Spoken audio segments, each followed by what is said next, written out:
सुप्रभातम छात्रों, ध्यान दें।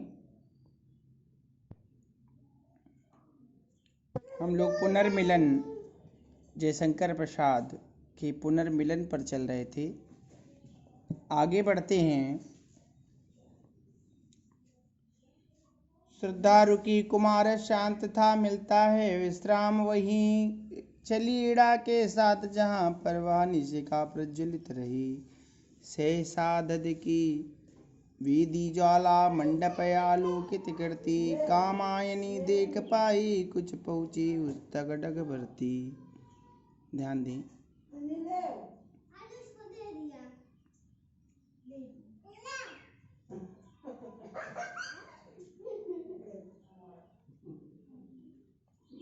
और वही मनु घायल, सचमुच तो क्या सच्चा स्वप्न रहा। आ प्राण प्रिय, क्या तुम यूं घुला हृदय बन नीरवह। देखिए, आगे बढ़ें, अर्थ पर चलते हैं। श्रद्धा कुछ रुक गई। कवि जयशंकर प्रसाद बताते हैं, जैसे इड़ा को श्रद्धा ने देखा तो श्रद्धा रुक गई। उसका पुत्र बहुत थक गया था। वे दोनों इतने थक गए थे कि इन्हें रुकते ही आराम मिलने लगा। कुछ विश्राम कर वह फिर इड़ा के साथ उस ओर चल पड़ी जिस ओर आग की लपट उठ रही थी। धीमे बोलो बेटा। उसने देखा, अचानक वेदी से अग्नि की ज्वाला तेजी से उठने लगी। ज्यों ही अग्नि की लपट तेजी से उठी, वहां का मंडप पूरी तरह से प्रकाशित हो गया। उसके प्रकाश में कामायनी अर्थात श्रद्धा को कुछ दिखाई दिया। वह उसे देखकर अपने पग बढ़ाती हुई उस ओर चल पड़ी और वहां उसने देखा कि मनुष्य घायल अवस्था में पड़े हुए थे। उसे अपने स्वप्न पर विश्वास हो आया कि मेरा स्वप्न बिल्कुल सच्चा निकला। अर्थात मैंने स्वप्न में मनु को घायल अवस्था में देखा था और यहाँ मनु वास्तव में घायल पड़े हैं। श्रद्धा मनु को देख कर कहने लगी, आह प्राण प्रियतम, तुम यह क्या हो गया तुम्हें? तुम किस अवस्था में हो? यह कहते हुए उसका हृदय द्रवित हो गया और वह मानो आंसू बन करके बाहर आने लगा।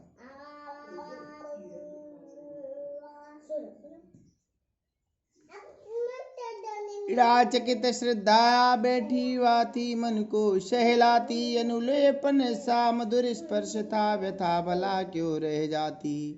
उस मूर्छित नीरवता में कुछ हल्के से स्पंदन आए। आंखें खुली, चार कोनों में चार बिंदु आकर छाए।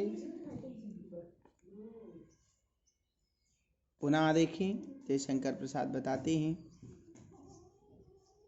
कि श्रद्धा की प्रेम से विह्वल बातें सुन करके और मनु की घायल अवस्था पर उसे आंसू बहाते देख करके इड़ा को बहुत अधिक आश्चर्य हुआ।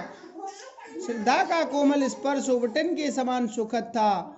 इतनी कोमल स्पर्श को पा करके मनु के शरीर में पीड़ा भला कैसे ठहर सकती थी। श्रद्धा का मधुर स्पर्श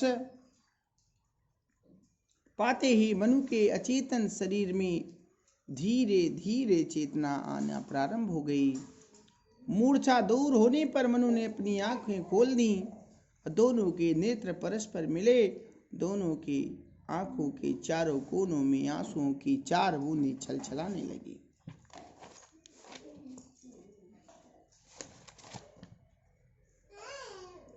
यहाँ कवि ने पति परायण नारी की सेवा भावना को प्रदर्शित किया है।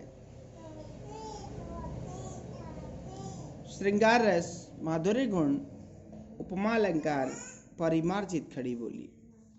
पीछे वाले में भी श्रृंगार रस, माधुर्य गुण, अलंकार, उत्प्रेक्षा,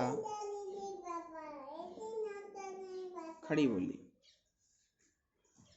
छात्र पढ़ाए गए पूरे पाठ्यक्रम को अपनी फेयर कॉपी पर नोट करते जाएं फाउंटेन पेन के माध्यम से सुंदर अक्षरों में, ताकि आगे आपके काम आ सके और आप पढ़ाई लगातार करते जाएं। ध्यान से समझते जाएं, रोज का पाठ रोज तैयार करते जाएं, ताकि आपके पास एक बड़ा पाठ्यक्रम इकट्ठा होते होते आपके दिमाग में भी ये सारा पाठ्यक्रम इकट्ठा हो जाए।